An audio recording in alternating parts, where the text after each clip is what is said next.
Hoy enviaron una pequeña publicidad a la iglesia de El Salvador. No sé si alguien la vio, si alguien no la vio. Si alguien la vio, ¿me puede recordar cuál sería el nombre que tenía?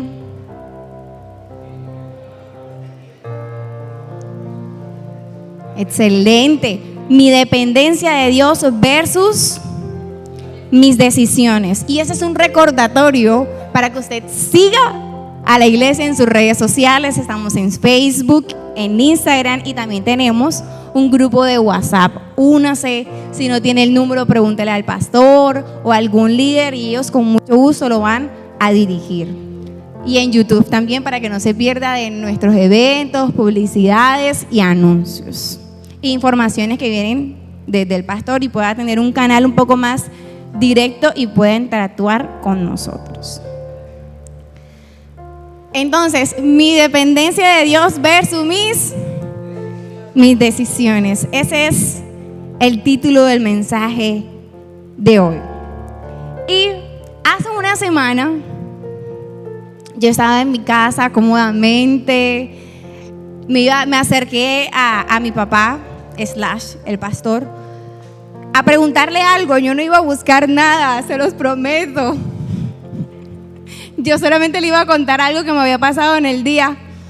Y de la nada él me pregunta: Karen, ¿y cuándo es que yo puedo volverte a ponerte a predicar? A lo que yo respondí: no, pues papi, usted sabe, cuando el Señor le dé la revelación del cielo y usted desea ponerme a predicar, pues usted me pone, ¿no? Y me dice: bueno, el próximo miércoles predicas. ¿Y yo qué? ¿Cómo? Y dije: sí, Señor, porque cuando el hombre habla a la mujer, habla con sabiduría y escucha, porque este fin de semana aprendimos que la mujer debemos hablar y comunicarnos con nuestras cabezas. Muy importante la comunicación. Así que yo le dije: claro, papi, así es. El próximo miércoles, con todo el gusto, predico. Y el miércoles pasado, sentada en la silla, el Señor me trajo el título del día de hoy. Cuando me dicen que debo llevar el mensaje, yo abro mis oídos, mis ojos, todo. Yo tengo que estar pendiente porque no sé en qué momento va a venir la revelación de Dios y tengo que estar atenta a lo que Él quiere decir a través de mí. Entonces yo estaba sentada y el Señor me trajo el título y le escribí a Ángel y le digo: ya tengo el título, me falta el mensaje. Detallitos que ya con el tiempo vamos desarrollando. Y esta semana fue que el Señor me dio el mensaje, pueden creerlo. Ya yo estaba asustada, yo: Señor, yo no sé de qué voy a hablar el miércoles todavía. Pero cuando meditaba en la dependencia de Dios, se me venían algunas palabras que creo que podemos llegar a compartir en pensamiento. Y cuando hablamos de dependencia de Dios, a mi mente venía oración, a mi mente venía devocionales, a mi mente venía intimidad, comunicación. Y cuando pensaba en mi vida, mis decisiones, pensaba en autonomía, pensaba en independencia, pensaba en que el ser humano muchas veces quiere tener el control, ¿cierto? ¿Qué sucede cuando estas dos partes se unen? Hay una historia en particular en la Biblia que es muy famosa, desde chiquitos, abuelos, jóvenes, maduros, conocida por todos, que nos va a mostrar el ejemplo de esta fusión. Y esta historia está en 1 Samuel 17. Usted, si gusta, puede leerse todo el capítulo en su casa. Y vamos a leerlo.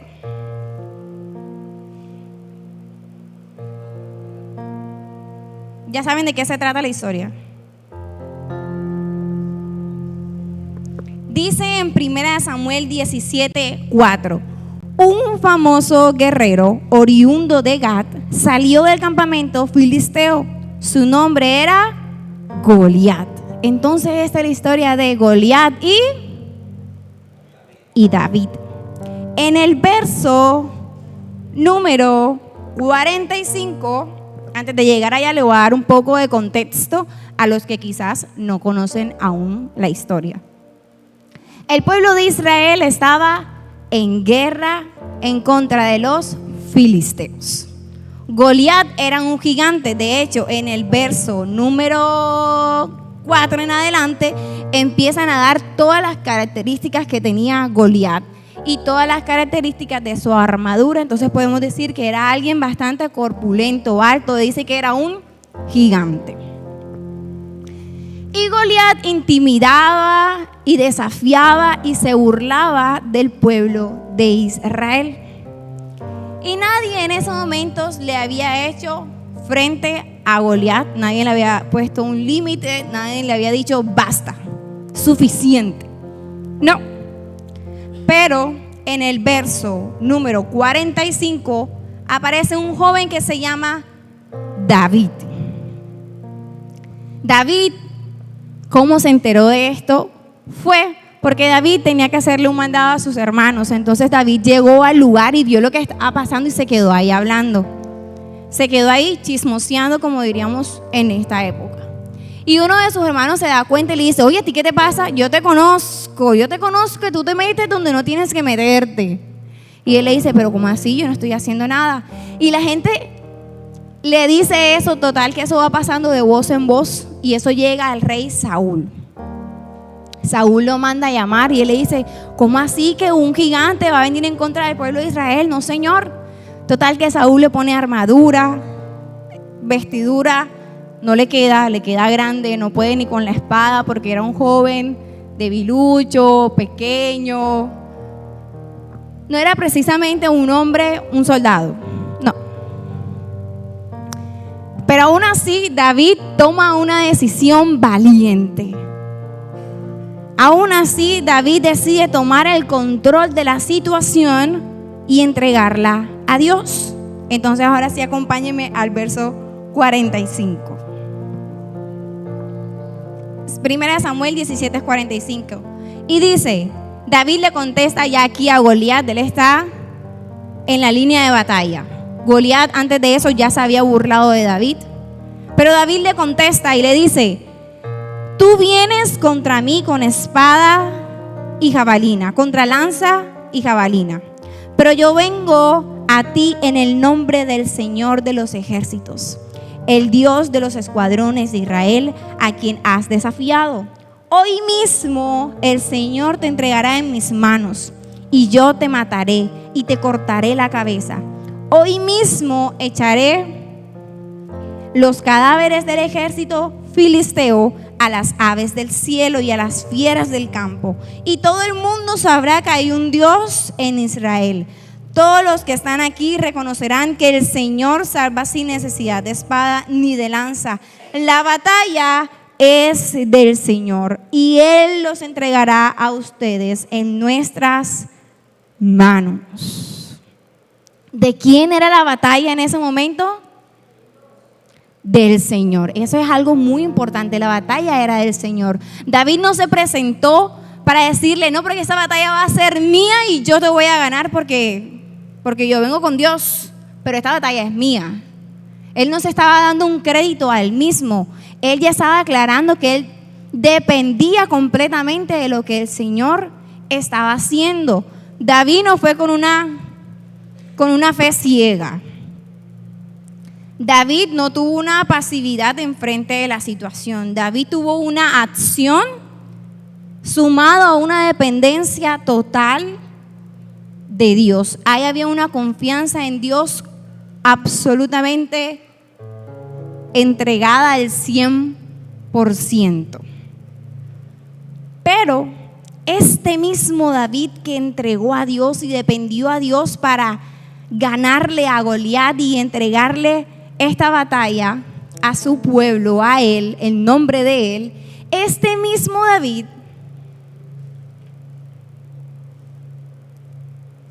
tomó una decisión más adelante, interesante, pero muchísimo antes de que empezáramos a oír de David como el que mató al Goliat,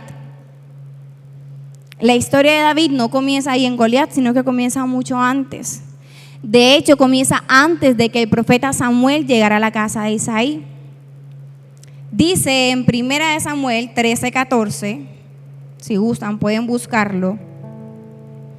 Dice, hay un hombre, bueno, el Señor había rechazado a Saúl como rey. Hay un hombre conforme, le dice al rey Saúl, el profeta Samuel, hay un hombre conforme al corazón de Dios. Desde antes que en su casa lo conocieran como el ungido, desde antes que Saúl lo conociera, incluso que el profeta Samuel, el Señor ya conocía a David y ya lo había declarado como una persona conforme a su corazón. Y a mí me parece que no es un detalle menor en la historia de David.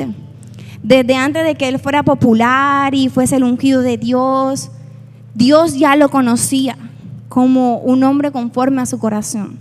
Y yo creo que ahí es donde está, medite de qué manera Dios está conociendo su nombre. Cuando pronuncia el nombre de Darío, de Jesús, de Edwin, de Adriana, de Candelaria, ¿qué dirá Dios de nosotros? De Karen incluso. Dirá, Karen es una persona conforme al corazón de Dios. Karen es un nombre que yo escucho todos los días. Se lo dejo ahí para que mediten en eso. Resulta que este hombre conforme al corazón de Dios, más adelante toma una decisión donde se cruzan mis decisiones versus mi dependencia de Dios.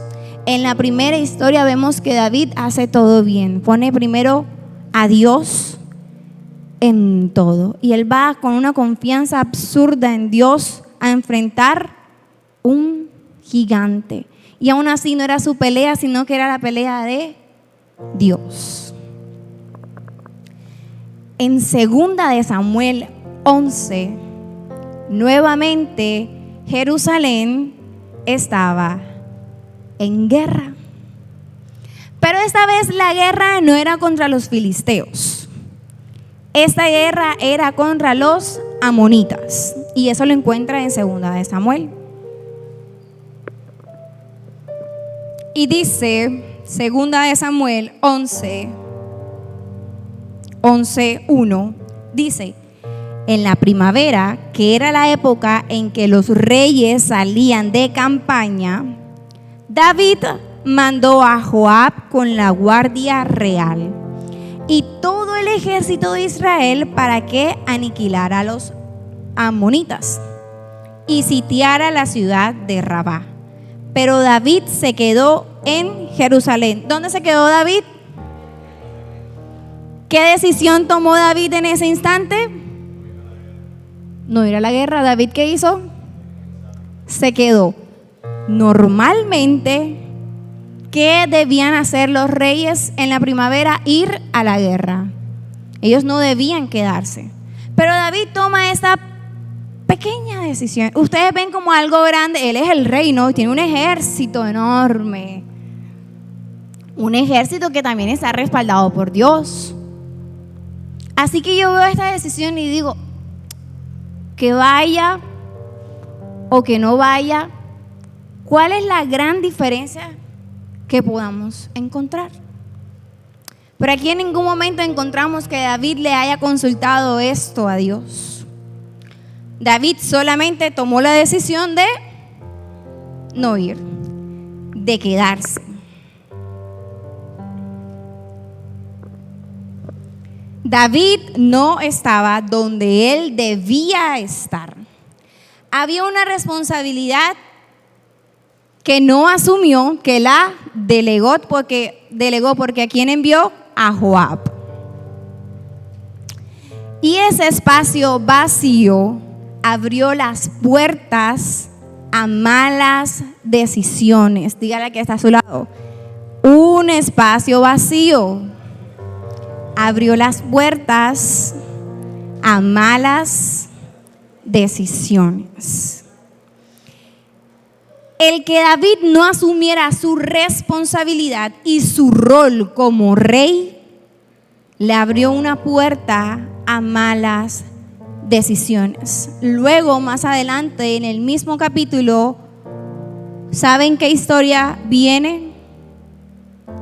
La historia donde entra una mujer llamada Betsabé. Y se la voy a contar. Resulta que David ve a Betsabé desde su palacio y la desea. Y la manda a llamar. Y esta es una de las segunda decisión que David toma sin consultarle a Dios. La manda a llamar. Ustedes se imaginarán para qué. Y comete el primer pecado, que es adulterio. Al ver eso, David dice: no, ¿qué hice? Entonces manda a llamar a Urías, su esposo que estaba en guerra. Pero Urías actúa de manera íntegra, así que él no va directamente donde su esposo, sino que se queda en el campamento descansando. David había llamado a mandar a Urías para que él estuviera con su esposa, ya que Betsabé estaba embarazada y pudiera como disimular las cosas, pero no. Resulta que el plan no le salió como él esperaba. Y como no salió como David estaba esperando, ¿qué hizo David? Manda a Urías a la guerra. Y no solamente que lo manda a la guerra, sino que lo manda a la primera. ¿Sabe usted qué le pasa a la primera fila por lo general? Son los primeros que mueren. Y sí, efectivamente, Urías muere. Y aquí va el segundo peso grande que está llevando David. No solo había cometido adulterio, sino que yo llevaba un asesinato. Un espacio vacío le abrió una puerta enorme a malas decisiones. El no orar le costó muchísimo a David. Esto, no, Dios no dice que no vi nada porque Él es el ungido de Dios, Él es un hombre conforme a mi corazón, así que yo voy a apartar mi... No. Esto trajo dolor al corazón de David y trajo maldiciones a sus hijos y trajo un desorden en su casa que, si usted gusta, la Biblia le cuenta toda la historia de lo que sucedió de ahí en adelante. Le invito a que se la lea. Y usted ve ese vacío y ve la historia de David y dice: no, se pasó.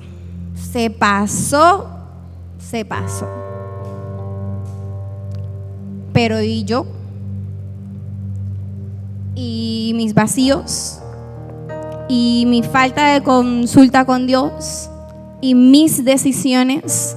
Y sabe, muchas veces nuestros vacíos se pueden ver reflejados en resentimiento, en falta de perdón, en problemas sin resolver, en heridas del pasado que aún no han sido sanadas.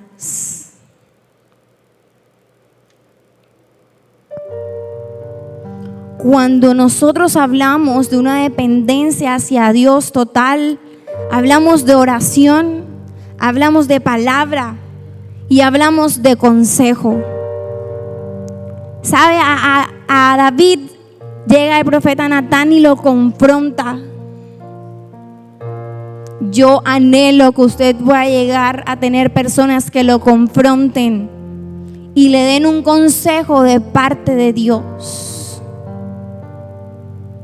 Yo anhelo que usted pueda ser una persona de oración que antes de tomar una decisión, aunque parezca mínima, le consulta a Dios: Señor, ¿qué debo hacer en esta situación? Señor, ¿qué debo cocinar el día de hoy? ¿Sabe que hoy salía a mi trabajo habitualmente? Yo por lo regular en las mañanas cuando me levanto no hago una oración larga porque el tiempo, yo tengo todo medidito, yo sé cuánto me demoro bañándome, cambiándome, todo. Así que mi tiempo es muy medido, así que en la mañana por lo regular despierto y digo: Señor, gracias, y me pongo a hacer lo que tengo que hacer. Ya cuando voy en mi ruta manejando, sí digo: este es mi momento de hablar con Dios y de entregarle el día. Señor, gracias por esto. Y hoy en particular iba manejando, y mientras voy manejando vienen 3 chicos en una sola moto completamente borrachos. Y el del medio, para añadirle, llevaba la botella en la mano. Mi primer pensamiento fue: viste, por eso es que se mueren, por eso es que tienen accidentes. Oye, y uno que va aquí para su trabajo también lo perjudican a uno, porque se accidentan ellos y más atrás al que se llevaron, al que esto. Y le decía: Señor, viste. Y en mi cabeza dije: yo no he orado hoy.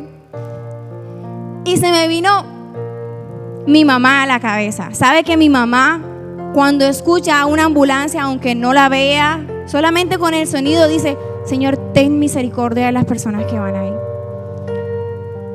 Acude a su llamado, Señor, que puedan tener una respuesta pronta. Así que mi mamá se me vino a la mente y dije: Señor, ten misericordia de ellos.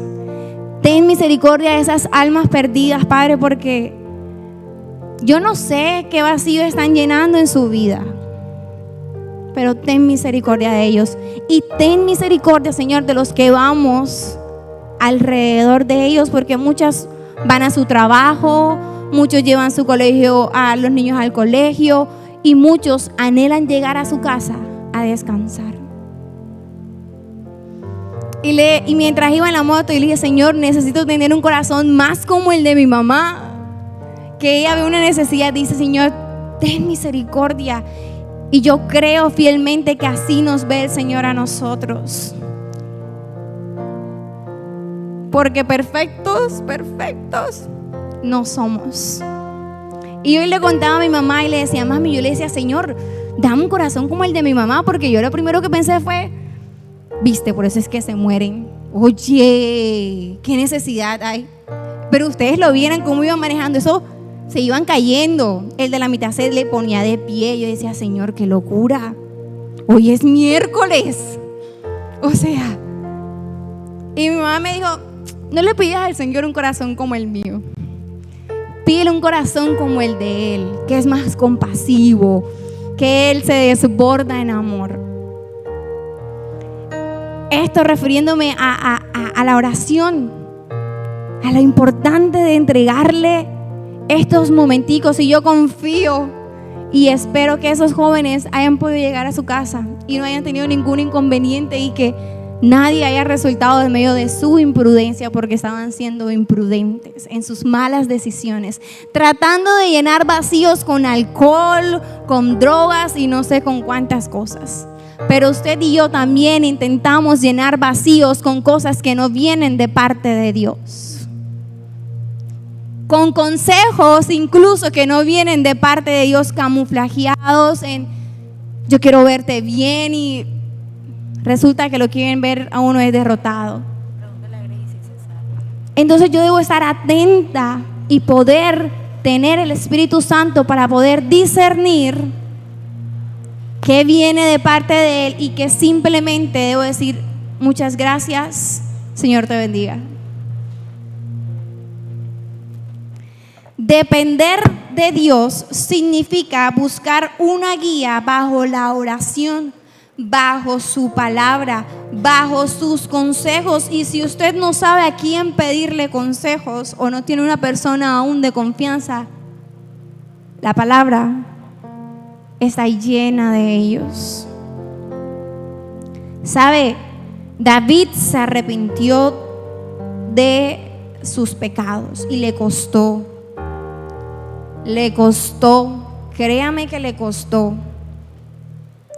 Pero David llega al Señor con un corazón humilde, llega con un corazón arrepentido completamente de sus malas decisiones. Y eso es lo que hace que la misericordia de Dios se extienda en la vida de él. Depender de Dios es esperar aun cuando no tenemos claridad en medio de nuestras situaciones, sean familiares, personales, laborales, entre otras. Pidámosle a Dios que nos dé certeza en medio de nuestra incertidumbre y que nos dé dirección en medio de nuestra ansiedad. ¿Sabe? Hoy veía un reel en Instagram. Yo le digo que yo estoy muy atenta porque uno no sabe de dónde le habla a Dios. Y intento de que si yo puedo consumir cosas en mi celular que me distraen y que son plenamente entretenimiento, que en esas también haya cosas que me nutran y que también me alimenten a mi espíritu. Y en esas estaba hoy scrolleando, como dijo la pastora el domingo pasado, estaba haciéndole así a los videos. Y me salió uno que particularmente hablaba acerca de sobrepensar. No sé cuántos adultos sobrepiensan o cuántos se llenan de mucha ansiedad, y la ansiedad regularmente es por una incertidumbre o un miedo al futuro. Y la persona decía, ¿por qué en vez de sobrepensar no sobreoras? ¿Por qué en vez de quejarte sobrepides? ¿Por qué no cambiamos esa oración y decimos, Señor, yo voy a sobrepensar, voy a sobrepedirte, voy a sobreentregarte las cosas que te vivo entregando todos los días hasta que en algún momento? Y en Lucas hay una historia que dice, no recuerdo muy bien el pasaje específicamente, pero sé que está en Lucas. Dice que la persona que llega y toca en la madrugada se le abrirá y algo recibirá. Así sea un regaño, por su impertinencia lo van a regañar, que hace tocando una persona a las 3 de la mañana. Pero algo se le va a dar, no se va a devolver con las manos vacías.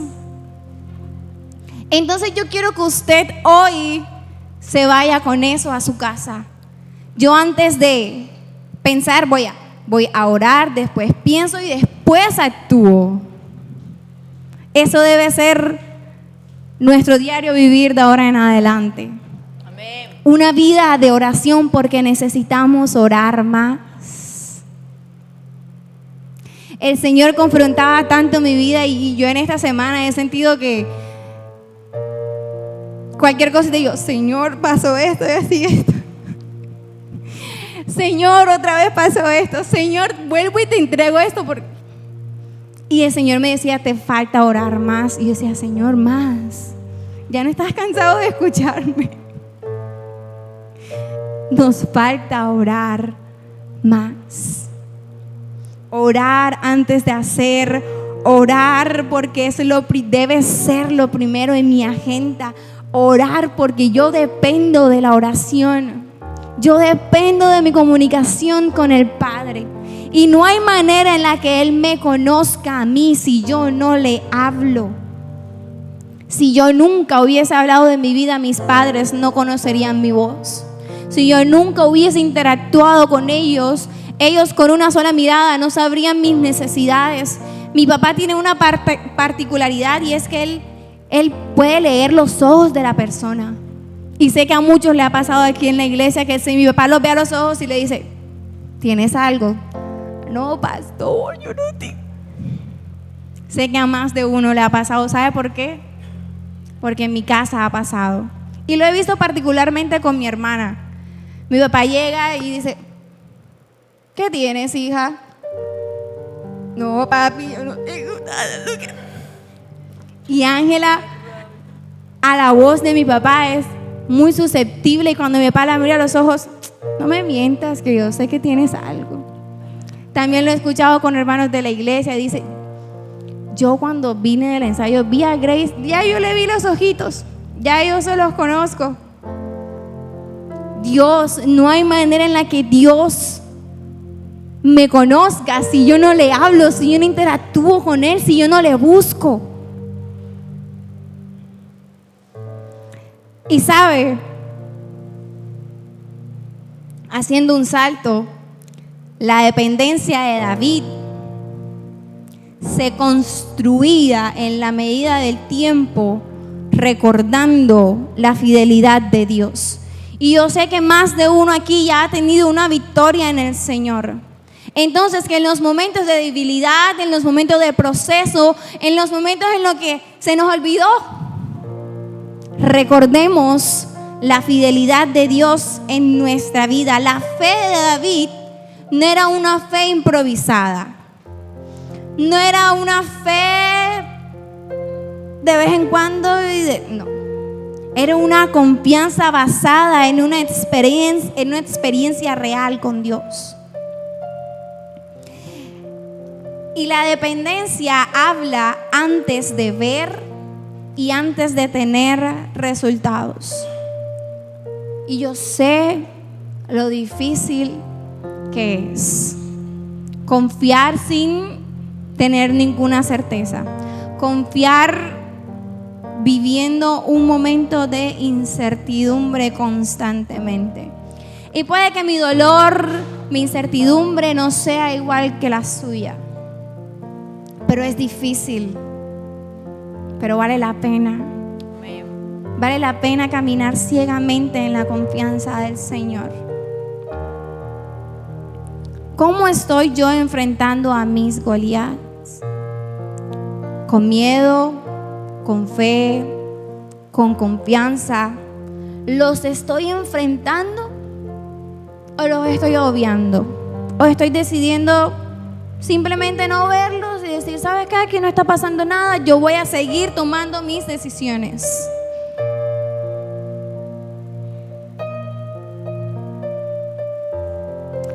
¿Estoy confiando yo más en lo que veo o en lo que Dios ya ha dicho? ¿Sabe? Hay una historia de nuestro no. Deme un segundito. Hay una historia que en esa semana la conocí.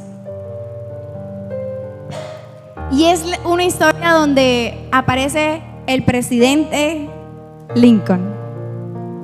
En la presidencia de Lincoln, muchas personas anhelaban hablar con él y estar con él. Entonces siempre habían personas buscándolo y viendo la manera en la que pudieran tener una conversación con él. Y ciertamente un día había un ciudadano, un soldado, había una persona con una necesidad de verle, de hablarle, y estaba preocupado. Y en medio de su preocupación aparece un niño y lo toma de la mano, y él, sin hacerle ninguna pregunta, lo empieza a seguir, y pasan la guardia y nadie les dice nada, y pasan el jardín y nadie les dice nada, y llegan directo al presidente. La mano que tenía agarrada era la mano del hijo de Lincoln. Usted y yo ya tenemos un acceso completo a Dios. Su hijo en la cruz nos dio acceso completo, así que nosotros vamos derechito a buscarle, a verle, a hablarle y a compartirle nuestras necesidades. Por eso en mi agenda lo primero debe ser orar, y yo espero que usted se vaya con eso hoy. En su agenda lo primero que debe existir es la oración. Yo no puedo empezar un día sin entregárselo a Dios. ¿Qué será de mí y mis malas decisiones?